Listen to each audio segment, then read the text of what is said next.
आशुतोष, ये 7 जुलाई को सारी याचिकाएं स्वीकारी, उनको सुनने के लिए तैयार हो गया सुप्रीम कोर्ट, और 8 सितंबर 2 महीने 1 दिन बाद कहता है कि आधार को पहचान मानो। ये 10 जुलाई को ही कह देते जब सलाह दी जा रही थी, स्यापा ही मिट जाता, सारा घमासान ही थम जाता।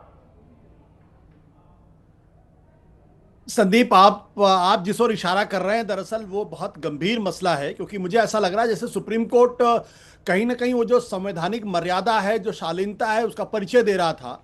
और आपको याद होगा जब पहली बार ये मामला आया था जस्टिस सुधांशु धूलिया के समय, उस वक्त भी उन्होंने कहा था कि हम नहीं चाहते कि किसी दूसरे संवैधानिक संस्था को हम आदेश दें, कुछ इस तरीके की बातें करें।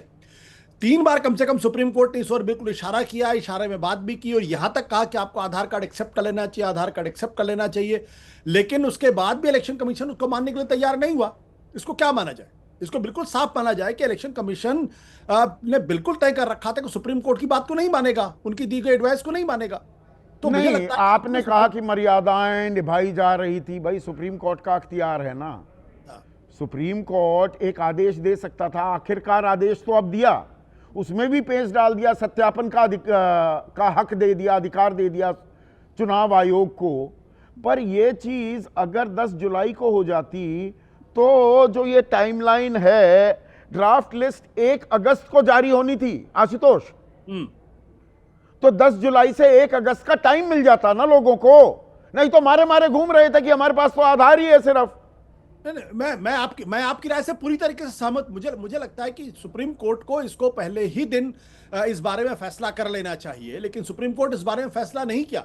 और अगर आपको याद होगा कि जब फर्स्ट डे जिस तरीके सुप्रीम कोर्ट ने कहा था, बहुत ही इट वाज वेरी कैटेगोरिकल, साफ तौर पर कहा था कि आपको सिटीजनशिप को चेक करने का कोई अधिकार नहीं है, ये काम होम मिनिस्ट्री का है। एक तरीके उस वक्त भी उन्होंने कहा था कि आपको आधार कार्ड मानना चाहिए था। अगर उन्होंने कर दिया होता तो ये टंटाई पूरी तरीके से खत्म हो जाता। लेकिन इसमें सुप्रीम कोर्ट से ज्यादा मुझे लगता है चुनाव आयोग की जिद है, और ये जिद क्यों है मुझे अभी तक बिल्कुल समझ में नहीं आई। ऐसा लगा, और जिस तरीके से ज्ञानेश कुमार ने ये प्रेस कॉन्फ्रेंस करके राहुल गांधी के संदर्भ में कहा था 1 हफ्ते के अंदर तुमको जवाब देना पड़ेगा, नहीं तो देश से माफी मांगे, ये जिस तरीके की बातें की हैं, ये बिल्कुल अपने आप एक पॉलिटिकल स्टेटमेंट है। मैं बड़े ध्यान से देख रहा था कि किस तरीके से मुख्य पूर्व चुनाव आयुक्त जो है ओपी रावत हो या फिर SY कुरैशी हो, अशोक लवासा, वो एक निजी चैनल में सबने कहा कि ये बिल्कुल ये तरीका सही नहीं था। तो ऐसा तो है नहीं कि ज्ञानेश कुमार जी के पास ही सारी जानकारी थी या सारा संविधान का ज्ञान था। ये लोग भी महत्वपूर्ण पद पे रह चुके, चुनाव आयोग में रह चुके, इनको अच्छी तरीके से पता था। तो इनसे अलग की लाइन जो ज्ञानेश कुमार जी ले रहे थे वो पूरी तरीके से पॉलिटिकल लाइन थी। मैं बिल्कुल पॉलिटिकल लाइन थी क्या?